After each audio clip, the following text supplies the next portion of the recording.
الحمد لله رب العالمين والصلاة والسلام الأتمان الأكملان على خير خلق الله وعلى آله وصحبه أجمعين أما بعد.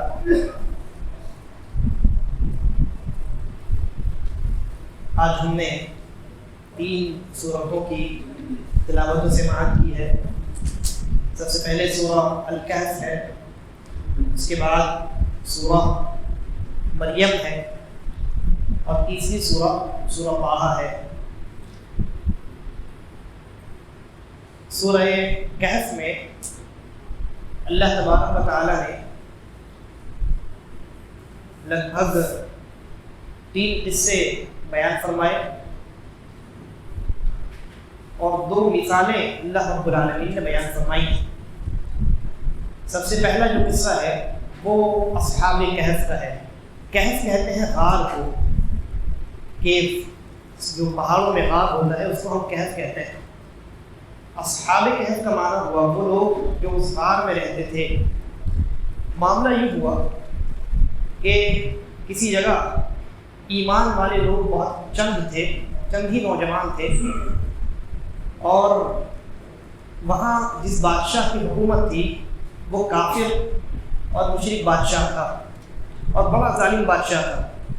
ان نوجوانوں کو اس نے ڈرایا دھمکایا اور دوسری طرف لالچ بھی دیا، بہت ساری چیزوں کا، مال کا اور قدر، یعنی اسے بادشاہت کا، یعنی جو چیزیں ہوتی ہیں ان چیزوں کی لالچ بھی ان لوگوں کو دی گئی. اور پھر اخیر میں معاملہ ان کی جان تک پہنچ گیا. یعنی بادشاہ نے اب ان کے خلاف سازش اتنی بڑھا دی کہ بات ان کی جان تک پہنچ گئی. جب معاملہ یہاں تک پہنچ گیا تو اب ان لوگوں نے اس بستی کو چھوڑ دیا، نکل گئے وہاں سے. اپنے ایمان کی حفاظت کے لیے، اپنے عقیدے کی حفاظت کے لیے وہ لوگ وہاں سے نکل گئے. اور راستے میں جب وہ جا رہے تھے تو ایک کتا بھی اللہ رب العالمین نے ان کے ساتھ لگا دیا. وہ چلتے چلے گئے، ایک پہاڑ میں چلے گئے، پہاڑ کے ایک غار میں وہ چلے گئے. اور جب وہ وہاں گئے تو اللہ تبارک و تعالیٰ نے ان کو سلا دیا، نیند آ گئی ان کو. اور وہ جو نیند ہے وہ تقریباً اللہ رب العالمین نے بیان کیا ہے 309 سال تک وہ سوتے رہے. پہلی مرتبہ ان کو نیند آئی، پھر جب وہ اٹھے تو انہوں نے پوچھا کہ کتنے دن ہم سوتے رہے. تو ان میں سے ایک آدمی نے کہا کہ کتنے دن ہم سوتے رہے یہ اللہ رب العالمین ہی کو معلوم ہے. انہیں تو علم نہیں تھا کتنے دن وہ سوتے رہے، کتنے دن وہ نیند کے آغوش رہے، انہیں معلوم نہیں تھا. تو جب ان کے درمیان یہ بحث چھڑی تو انہوں نے کہا کہ بھائی اس سے ہمیں کوئی لینا دینا نہیں، کتنے دن سوتے رہے نہیں سوتے رہے اس سے ہمارا کیا تعلق. اللہ نے سلایا، اللہ نے جگایا. کہا کہ اللہ عالم، اللہ جاننے والا ہے، ہمیں اس سے کوئی تعلق نہیں.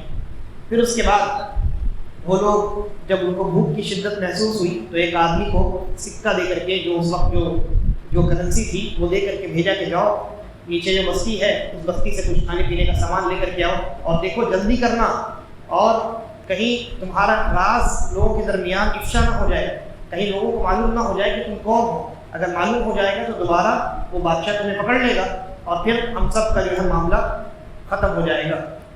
تو وہ جو شخص تھا، ایک آدمی، وہ نکلا اور بستی میں جب گیا تو دیکھ کر کے حیران رہ گئے.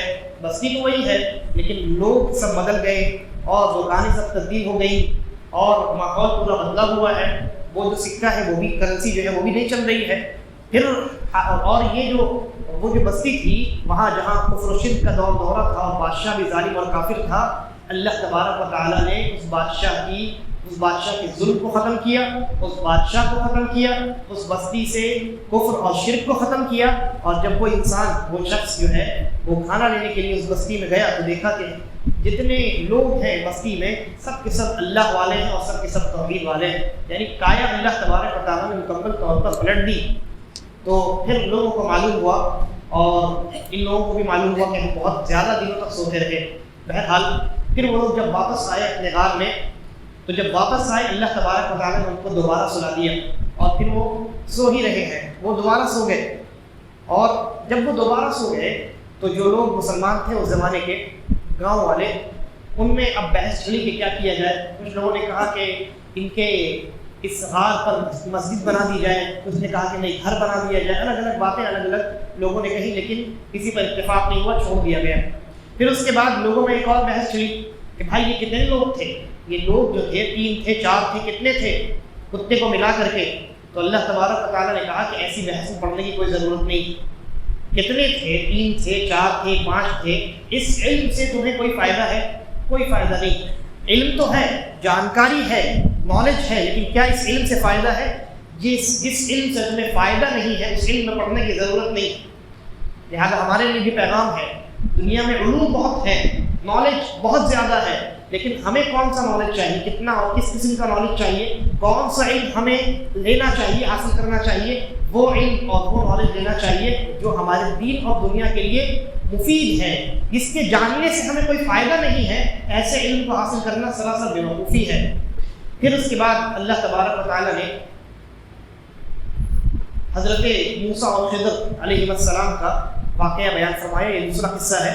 حضرت موسیٰ علیہ السلام کو اللہ رب العالمین نے یہ بتایا کہ دیکھو تم سے بھی زیادہ جاننے والا ایک شخص موجود ہے، سمندر میں رہتا ہے۔ چنانچہ حضرت موسیٰ پہنچے اور وہاں ان سے ملاقات ہوئی اور انہوں نے کہا کہ آپ کو جو اللہ نے علم سکھایا ہے مجھے بھی سکھائیے۔ کہا کہ آپ صبر نہیں کر سکیں گے، آپ کا فیلڈ الگ ہے، میرا فیلڈ الگ ہے، لہٰذا انسان کو اپنے فیلڈ میں رہنا چاہیے، دوسروں کے میدان میں دخل اندازی نہیں کرنی چاہیے۔ خیر حضرت موسیٰ نے کہا کہ مجھے علم سکھائیے، انہوں نے کہا آپ صبر نہیں کر سکیں؟ کہا کہ نہیں میں صبر کروں گا انشاءاللہ۔ تو حضرت خضر نے کہا کہ ٹھیک ہے، لیکن ایک شرط ہے، میں جو کچھ کروں مجھ سے سوال نہ کریں، آپ خاموشی کے ساتھ دیکھتے رہیں اور سیکھتے رہیں۔ چلے نکلے، دونوں نکلے۔ سب سے پہلے تو ایک کشتی پر سوار ہوئے۔ حضرت خضر نے کیا کیا، اس کشتی کے تختی کو توڑ دیا، جگہ جگہ سے توڑ دیا، یعنی اس کو عیبدار بنا دیا۔ اب حضرت موسیٰ کو دیکھ کر کے غصہ آیا اور اس کشتی والوں نے حضرت موسیٰ اور خضر کو بغیر کرائے کے اپنے کشتی پر سوار کر لیا۔ حضرت موسیٰ کو غصہ آیا، یہ کیا مسئلہ ہے؟ پوچھ لیا انہوں نے کہ یہ آپ نے کیا کیا؟ انہوں نے کہا کہ میں نے نہیں کہا تھا آپ سے کہ آپ ہمارے ساتھ خاموشی سے نہیں چل سکیں گے، صبر نہیں کر سکیں گے؟ بہرحال تو کہا کہ بھائی پہلی غلطی ہے، معاف کر دیجیے۔ پھر آگے بڑھے تو ایک لڑکا ملا، ایک لڑکا جا رہا، حضرت خضر نے اس کو پکڑا، قتل کر ڈالا۔ حضرت موسیٰ کو اور زیادہ غصہ آیا، کہا کہ یہ عجیب و غریب کام آپ نے کر دیا، ناحق ایک نفس کو قتل کر دیا۔ پھر کہا حضرت خضر نے کہ میں نے نہیں کہا تھا کہ آپ صبر نہیں کر سکیں گے۔ کہا ٹھیک ہے، اب اگر کسی مرتبہ میں نے پوچھا تو پھر ہمارے اور آپ کے درمیان جدائی ہو جائے گی، یعنی یہ طے ہو جائے گا کہ ہاں میں حقیقت میں اس علم پر جو اللہ نے آپ کو دیا ہے، آپ کو مطلع کیا ہے، اس علم پر میں صبر نہیں کر سکتا۔ آگے بڑھے، ایک گاؤں میں داخل ہوئے۔ معاملہ یہ ہے کہ جب کوئی اجنبی کسی گاؤں میں داخل ہوا کرتا تھا اس زمانے میں، بلکہ نبی اکرم صلی اللہ علیہ وسلم کے زمانے میں بھی، تو اس گاؤں والوں پر اس اجنبی کی مہمان نوازی واجب ہوا کرتی تھی۔ ہماری شریعت میں بھی یہ چیز موجود ہے۔ لیکن ہوا یہ معاملہ کہ یہ دونوں حضرات جب گاؤں میں پہنچے اور کہا کہ بھائی ہمارے پاس کھانے پینے کے لیے کچھ نہیں ہے، ہماری ضیافت کیجیے، کھانے پینے کا انتظام، رہنے سہنے کا انتظام کیجیے۔ ان لوگوں نے انکار کر دیا، فَأَبَوْا أَن يُضَيِّفُوهُمَا، انکار کر دیا، نہیں ہم آپ کی ضیافت نہیں کریں گے، اپنا سمجھیے۔ بستی میں داخل ہوئے، تھوڑا سا آگے گئے تو ان دونوں نے دیکھا کہ ایک دیوار ہے وہ گر رہی ہے۔ حضرت خضر نے آگے بڑھ کر کے حضرت موسیٰ کی مدد لے کر کے اس دیوار کو دوبارہ کھڑا کر دیا۔ حضرت موسیٰ کو اور زیادہ غصہ آیا کہ ان لوگوں نے ہماری ضیافت نہیں کی ہے، ہمیں ایسے ہی چھوڑ دیا، نہ کھلایا نہ پلایا، اور آپ نے ان کے ایک دیوار کی مرمت کر دی، وہ بھی بغیر اجرت کے۔ ارے کم سے کم اجرت تو لے لیا ہوگا آپ نے۔ حضرت خضر نے کہا کہ اب ہمارے اور آپ کے درمیان جدائی، ہم نے سوال سے منع کیا تھا، صبر کرنے کو کہا تھا، آپ نے نہیں کیا، اب معاملہ ختم۔ لیکن کہا کہ چلو ٹھیک ہے، میں آپ کو ان تینوں واقعات کی حقیقت یا اس کے پیچھے اللہ کی جو حکمت ہے وہ بتا دیتا ہوں۔ جہاں تک پہلے معاملے کا تعلق ہے کشتی کا، تو یہ کشتی جہاں جا رہی تھی وہاں ایک ظالم بادشاہ ہے، وہ ہر نئی کشتی اور صحیح سلامت کشتی کو دیکھ کر کے چھین لیتا ہے۔ تو میں نے اس کشتی کو عیبدار کر دیا، اس کی تختیاں اکھاڑ دی تاکہ وہ بادشاہ اس کشتی کو ضبط نہ کر سکے۔ اور جہاں تک اس لڑکے کا تعلق ہے جس کو قتل میں نے کر دیا تھا، تو اس لڑکے کو اس لیے قتل کیا کیونکہ وہ لڑکا بڑے ہو کر کے اپنے والدین کے لیے فتنے کا باعث بننے والا تھا، اور ممکن ہے وہ بڑے ہو کر کے اپنے والدین کو یا خود بخود بھی کفر میں مبتلا ہو جاتا، تو ایسی زندگی کا کیا فائدہ؟ میں نے اس کو قتل کر دیا، اللہ نے اس کے بدلے ان ماں باپ کو ایک نئی اولاد اور ایک صالح اولاد دینے کا، صالح لڑکا یا اولاد کی شکل میں کوئی بھی دینے کا اللہ رب العالمین نے فیصلہ کیا ہے۔ اور جہاں تک تیسرے معاملے کا سوال ہے، تیسرا معاملہ کیا تھا؟ وہ داخل ہوئے اور ایک دیوار کو انہوں نے کھڑا کر دیا، کہا کہ یہ دیوار جو ہے 2 یتیم بچوں کی ہے، اور یہ دونوں یتیم بچے، ان کے جو ماں باپ تھے، یہ دونوں ماں باپ جو ہے بڑے نیک اور بڑے صالح تھے، اور انہوں نے اس دیوار کے نیچے اپنے بچوں کے لیے خزانہ چھپا کر کے رکھا تھا۔ اگر یہ دیوار گر جاتی تو یہ بستی والے جو ہے، جو ہماری ضیافت کرنے کے لیے تیار نہیں ہوئے، یہ اس خزانے کو چھوڑیں گے، خزانہ ہڑپ لیں گے، بیچارے یتیم بچے جو ہے ان کا نقصان ہو جائے گا۔ چنانچہ میں نے اس دیوار کو کھڑا کر دیا، جب یہ بچے جوان ہو جائیں تو خود سے اپنا خزانہ نکال لیں اور اپنا مال حاصل کر لیں۔ اس کے بعد کہا وما فعلته عن امری ذلك تأویل ما لم تستطع علیہ صبرا، کہ میں نے یہ اپنے حکم سے نہیں کیا، میری مرضی نہیں تھی یہ تینوں معاملات میں، بلکہ یہ اللہ کا فیصلہ تھا۔ اللہ مجھے جن کاموں کا حکم دیا کرتا میں ان کاموں کو انجام دیا کرتا ہوں۔ تو یہ معاملہ ہوا حضرت موسیٰ اور حضرت خضر علیہ السلام کا۔ اب اس کے بعد اللہ رب العالمین نے ایک تیسرا قصہ بیان کیا حضرت ذوالقرنین کا۔ ذوالقرنین کے بارے میں اختلاف ہے کہ یہ نبی ہے یا نبی نہیں ہے، بہرحال کوئی بھی ہو، کم از کم اللہ کے نیک بندے تو ضرور ہیں اور بڑے نیک بندے ہیں۔ یہ ذوالقرنین بہت بڑے بادشاہ تھے اور بڑی وسیع سلطنت تھی ان کی۔ اللہ رب العالمین نے بیان کیا کہ ایک جگہ پہنچے، اس جگہ میں جو رہنے والی قوم تھی، اس قوم نے ان سے شکایت کی کہ ایک وحشی قسم کے لوگ ہیں جنہیں ہم یاجوج اور ماجوج کہتے ہیں، ایک قوم ہے، وہ قوم پہاڑ کے اس پار سے آتی ہے اور ہمارے درمیان فساد اور لوٹ مار مچاتی ہے اور دوبارہ چلی جاتی ہے۔ آپ ایسا کیجئے، ہم آپ کو خرچہ دیں گے، آپ اس پہاڑ کے اس منہ کو بند کر دیجئے۔ تو حضرت ذوالقرنین نے کہا کہ ہمیں تمہارے خرچے کی ضرورت نہیں، اللہ نے بہت دیا ہے، بس آدمی چاہیے، قوت چاہیے، مال بہت ہے۔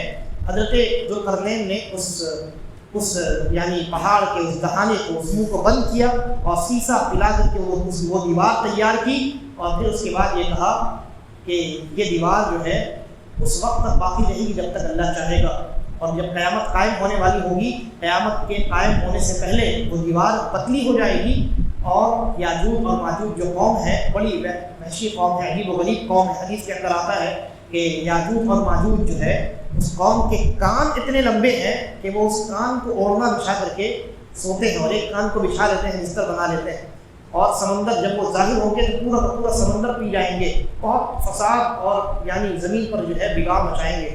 تو یہ کب ہوگا؟ یہ قیامت کے قریب ہوگا۔ قیامت کے قریب ان کے ظاہر ہونے سے پہلے تک اللہ رب العالمین نے حضرت ذوالقرنین کے ہاتھ سے ان کو قید کروا دیا ہے۔ اور سورہ کہف میں 2 جو مثالیں بیان ہوئی ہیں، پہلی مثال ان لوگوں کی ہے، پہلی مثال 2 لوگوں کی، ایک شخص جس کے پاس بہت بڑا باغ تھا، بہت امیر آدمی تھا، اور ایک دوسرا شخص کہ جو غریب آدمی تھا، دونوں دوست تھے، دونوں ٹہل رہے تھے۔ جو امیر آدمی تھا اس نے اکڑ دکھایا، کہا میرے پاس بہت باغ ہے اور مجھے نہیں لگتا کہ یہ باغ کبھی ختم ہوگا، اور اگر کبھی ختم بھی ہو جائے، میں قیامت میں اللہ کے پاس جاؤں بھی تو وہاں بھی میرے لیے بہت اچھا ٹھکانہ ہوگا۔ اس کو اکڑ اور غرور میں مبتلا ہوا۔ یہ جو دوسرا غریب آدمی تھا، اس نے کہا کہ دیکھو، جس اللہ نے تمہیں بنایا ہے، بڑا کیا ہے، پرورش کر رہا ہے، اس کی ناشکری نہ کرو۔ پھر ایسا ہوا کہ اللہ رب العالمین نے اس کے باغ کو تباہ و برباد کر دیا، اور یہ جو انسان تھا، یہ انسان یعنی جو غریب آدمی تھا، اللہ رب العالمین نے اس کو مالدار کر دیا۔ یہ نصیحت ہے ان لوگوں کے لیے جن کو اللہ رب العالمین نے مال دیا ہے، دنیا کی نعمتوں سے نوازا ہے، انہیں اکڑ میں اور غرور میں اور تکبر میں مبتلا نہیں ہونا چاہیے۔ اور دوسری مثال اللہ تبارک و تعالیٰ نے دنیا کی بیان فرمائی، کہا دنیا کی مثال اس پانی کی طرح ہے جو آسمان سے نازل ہوتا ہے اور زمین میں گرتا ہے، پھر اس سے پودے پیدا ہوتے ہیں، اور پھر پودے ایک وقت کے بعد سوکھ جاتے ہیں، اور اتنی یعنی ان کی حیثیت ختم ہو جاتی ہے کہ ہوا اس پودے کو لے کر کے جہاں چاہتی ہے وہ جاتی۔ دنیا کی مثال بالکل ایسی ہی ہے، دنیا کی حیثیت بالکل ایسی ہی ہے۔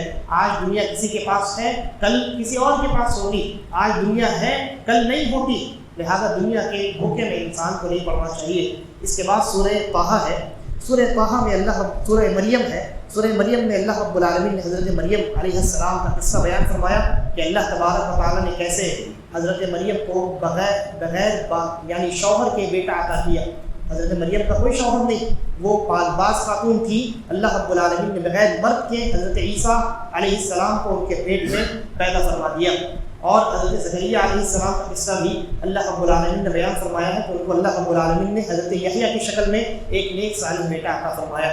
اس کے بعد سورہ طٰہٰ میں اللہ رب العالمین نے نبی اکرم صلی اللہ علیہ وسلم کو تسلی دی ہے، کہا کہ یہ جو قرآن آپ کے اوپر نازل کیا گیا ہے، اس قرآن پر اگر کوئی ایمان نہ لائے، آپ بہت کوشش کریں، بہت بھاگ دوڑ کریں، لیکن آپ کی اس بھاگ دوڑ کا اگر کسی کے اوپر اثر نہ ہو، آپ کی نصیحت کو کوئی انسان نہ سمجھے، تو آپ فکر نہ کیجیے، آپ غمگین نہ ہو جائیے۔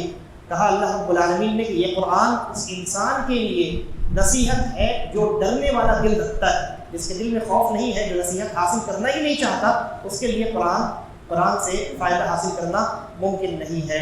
لہذا ہمیں قرآن مجید میں غور و فکر کرنے کی ضرورت ہے، اور اللہ رب العالمین نے جو باتیں قرآن میں بیان فرمائی ہیں ان سے نصیحت حاصل کرنے کی ضرورت ہے۔ اس کے بعد اللہ رب العالمین نے سورہ طٰہٰ میں کئی انبیاء کا تذکرہ فرمایا ہے، رسول اکرم صلی اللہ علیہ وسلم کو تسلی دی ہے۔ حضرت موسیٰ علیہ السلام کے بچپن کا واقعہ بھی اللہ رب العالمین نے اس سورہ میں بیان فرمایا ہے، جس سے میں سمجھتا ہوں کہ آپ حضرات اچھی طریقے سے واقف ہیں۔ اللہ تبارک و تعالی ہم تمام کو نیک سمجھ کی توفیق عطا فرمائے۔